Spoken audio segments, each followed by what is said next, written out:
শিক্ষা ব্যবস্থা সোনাতলা উচ্চ বিদ্যালয়ের সব থেকে গুরুত্বপূর্ণ ভূমিকা রেখেছে। চলছে ঈদের ছুটি। ঈদের ছুটি কাটাতে এসেছি গ্রামের বাড়ি। গ্রামের বাড়ি এসেছি আর গ্রামের সৌন্দর্য তুলে ধরবো না, সেটা তো হতে পারে না। আমি এই মুহূর্তে অবস্থান করছি ক্ষুদে বিলে।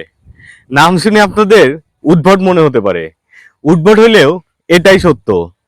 ওই পাশে দেখা যায় বেদাগাড়া ব্রিজ। এখন আমি আপনাদেরকে নিয়ে যাব ওইদিকে, চলেন আমার সাথে।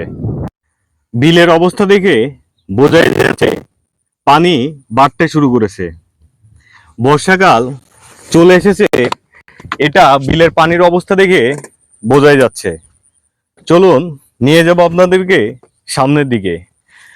ওই পাশের রাস্তাটা দেখে আপনাদের হয়তো পরিচিত মনে হতে পারে। এইখানে কয়েকদিন আগে চ্যানেল 24 একটা প্রতিবেদন তৈরি করেছে। প্রতিবেদনে এই রাস্তা সংস্কারের কাজ সম্পর্কে বোঝানো হয়েছে। আপনাদের হয়তো আশেপাশটা দেখে খুবই পরিচিত মনে হচ্ছে। এই রাস্তা দেখছেন সোজা সামনে দিকে, ওই যে দেখা যায় পাটগাড়ি গ্রামে চলে গেছে। আর আমি যদি দেখাই, ঠিক আমার পিছনে এই রাস্তাটা ইসামতি নদীর তীরে গিয়ে উঠেছে। এখন আমি সোজা এই রাস্তা ধরে ইসামতি নদীর তীরেই যাব এবং ওখান থেকে বিস্তারিত আরো কিছু তথ্য আপনাদেরকে দিব।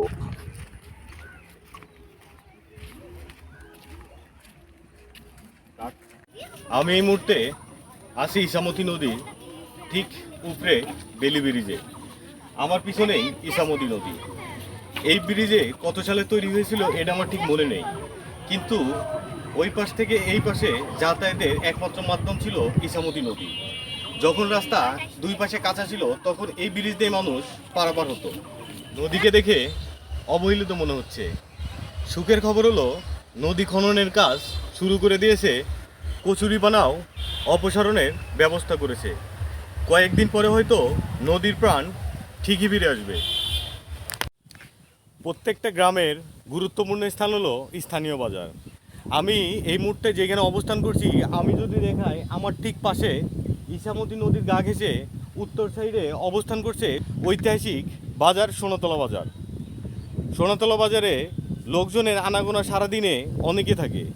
বেলা বাড়ার সাথে সাথে বিকাল হলে মানুষজন অন্ততপক্ষে এক কাপ চা খেতে এই বাজারে এসে উপস্থিত থাকে। শহরের সাথে তাল মিলিয়ে গ্রামও উন্নত হচ্ছে। গ্রামের সমস্ত কাঁচা রাস্তাগুলো পাকা হয়ে গেছে। আমি এখন দাঁড়িয়ে আছি সোনাতলা হাই স্কুলের ঠিক সামনে। সোনাতলা হাই স্কুলটি স্থাপিত হয়েছে 1971 সালে। এখানে হয়তো সেই সময়ে অনেকেই টিনের চালের নিচে শিক্ষা গ্রহণ করেছে। এখন বর্তমানে এইখান থেকে শিক্ষা গ্রহণ করছে তিনতলার ছাদের নিচে বসে। এই স্কুল থেকে এই গ্রামের অনেকে হয়তো বর্তমান সময়ে জজ ব্যারিস্টার অথবা ডাক্তার ইঞ্জিনিয়ার হয়েছে। এই অবদান হিসেবে শিক্ষা ব্যবস্থা সোনাতলা উচ্চ বিদ্যালয়ের সব থেকে গুরুত্বপূর্ণ ভূমিকা রেখেছে। গ্রামের সৌন্দর্য তুলে ধরা এখনো অনেক কিছু বাকি। আমি এই মুহূর্তে খোরশেদ আলম 10 শয্যা বিশিষ্ট মা ও শিশু হাসপাতালের সামনে।